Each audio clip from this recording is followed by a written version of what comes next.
अस्सलाम वालेकुम स्टूडेंट्स, आज मैं डिफाइन कर रहा हूँ एक फ्रेज जो एस से बनती है, बल्कि दो फ्रेजेस हैं जो एस से बनती हैं। अब वो कौन कौन सी हैं वो डिफाइन करूंगा। बहुत कॉमनली हम अपनी राइटिंग और स्पीकिंग में इस्तेमाल कर रहे होते हैं। अगर आपको मेरे पढ़ाने का तरीका पसंद आए तो आप मुझसे ऑनलाइन इंग्लिश लैंग्वेज कोर्स कर सकते हैं। मैं तकरीबन 14-15 साल से ऑनलाइन इंग्लिश लैंग्वेज कोर्स करवा रहा हूँ। पाकिस्तान में है या पाकिस्तान से बाहर, आपको किसी अकेडमी जाने की ज़रूरत नहीं है, घर से दूर जाने की ज़रूरत नहीं है। आप घर बैठकर अपनी मर्जी का एक टाइम रखें और 1-on-1 मुझसे क्लास लें जिसमें आपकी इंग्लिश में इंप्रूवमेंट आती है। स्टार्ट करते हैं टॉपिक।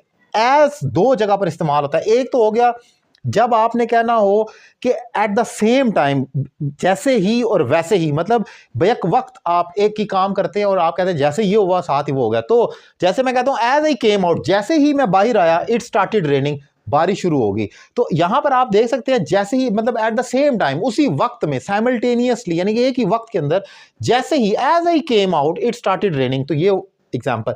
फिर एज द मैच स्टार्टेड, जैसे ही मैच शुरू हुआ, द लाइट वेंट अवे, बिजली चली गई, द लाइट सस्पेंडेड या इलेक्ट्रिसिटी सस्पेंडेड, जो मर्जी कह दें। जैसे ही मैच स्टार्ट हुआ, तो आपने एज वाली फ्रेज का इस्तेमाल करना होता है बयान करने के लिए, जैसे ही ये काम हुआ साथ दूसरा हो गया। फिर हम एज को as a conjunction of because या रिप्लेसमेंट ऑफ बिकॉज भी इस्तेमाल करते हैं। जैसे एज आई वॉज हंग्री, जैसा कि मैं भूखा था, यानी कि क्योंकि मैं भूखा था, सो आई ऑर्डर्ड पिज़्ज़ा, मैंने पिज़्ज़ा ऑर्डर कर दिया। बहुत सारी मिसालें आप ले सकती हैं। एज आई नो यू, क्योंकि मैं तुम्हें जानता हूं, so I can expect this thing from you, मैं तुमसे ये चीज़ तवक्को कर सकता हूं क्योंकि मैं तुम्हें जानता हूं। As I know, as it is very difficult, so you will not be able to do it, because it is very difficult you will not be able to do it. इसका मतलब ये है। लेकिन यहां पर मैं कह रहा हूं एज इट इज़ डिफिकल्ट, क्योंकि ये मुश्किल है, यानी कि जैसा कि ये मुश्किल है, ये क्योंकि ये मुश्किल है तो तुम ये नहीं कर सकोगे।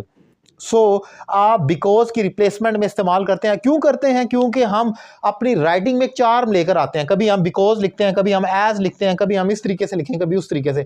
इसी को राइटिंग एक्सप्रेशन कहा जाता है। और अगर आप ये चीज़ें सीखना चाह रहे हैं तो आप मुझसे ऑनलाइन इंग्लिश लैंग्वेज कोर्स कर सकते हैं। नंबर आपकी स्क्रीन पर मौजूद है। विदाउट वेस्टिंग टाइम एक ज़बरदस्त मौका है, घर बैठे मुझे ज्वाइन करें और एक रीजनेबल फी पे कर अपनी इंग्लिश में इंप्रूवमेंट लेकर आएँ। Thank you very much.